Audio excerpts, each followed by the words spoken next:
This is probably how you imagine a green city. Tower blocks surrounded by plants, rooftop gardens, tree-lined streets. But for most Europeans, that's not the reality. As climate extremes become more frequent and severe, European cities are under pressure to adapt. The European Union has set a clear target. No city should lose green space or tree cover by 2030. And from 2031 onwards, urban green space should be expanded until it meets satisfactory levels. However, greening a city is not just about planting more trees, because if done wrong, it can lead to new problems. So, how do you green a city the right way?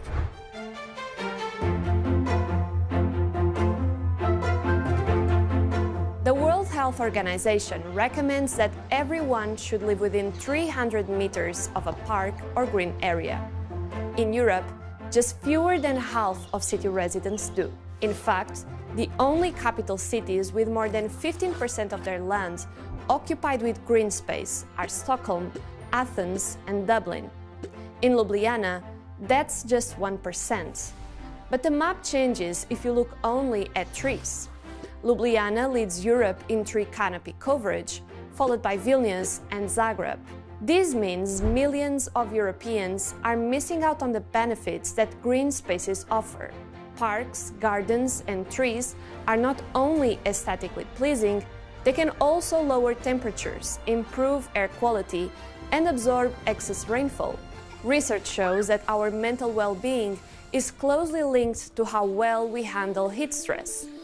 However, if not well planned, in certain situations, vegetation can have the opposite effect. In some cases, in function of the geometry of the streets and how the city is planned, some streets can increase the level of air pollution because trees and their dense canopies, they can trap air pollution, especially if it's a street where a lot of motorized transport is passing by, because it traps the atmospheric layer, it reduces the wind speed. So very locally you can have increased levels of air pollution. And there's something similar happening with heat stress. That's why, for the Swedish researcher Jenny Linden, urban planners need to look beyond parks and trees. If you only look for trees, you're very limited in what you can put in the city outside of parks. Then it's just a few places where there's actually room for trees. But green walls, they provide cooling for the building, reduces the energy need for cooling inside the building. Same for green roofs. And although they don't have the same benefits as trees, they do increase the total leaf area, so they increase how much pollutants are removed from the air as they get stuck on the leaves instead of exposed to us. But choosing the right type of greenery is part of the challenge. When it comes to tree planting, researchers say it shouldn't be about how many trees are planted, but which ones and where exactly. Without proper guidance, we could be planting the wrong species in the wrong places. Cities that planted just one species learned this the hard way. The main focus should be site-specific tree selection, like they need to tolerate the site today and tomorrow. But we have a big issue in Europe that we have a very limited diversity of trees. And Amsterdam and Malmö have an experience when you lose a lot of trees. They did it because they have planted a lot of elms.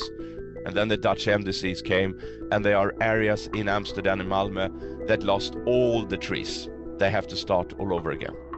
This is very fragile because if these overused species get hit by a disease or a pest, and you lose a large amount of trees, you also lose all these benefits and ecosystem services. Most researchers agree. If Europe does not get urban greening right, many cities could become unlivable. The challenge is making sure the vegetation we plant today will still be healthy decades from now.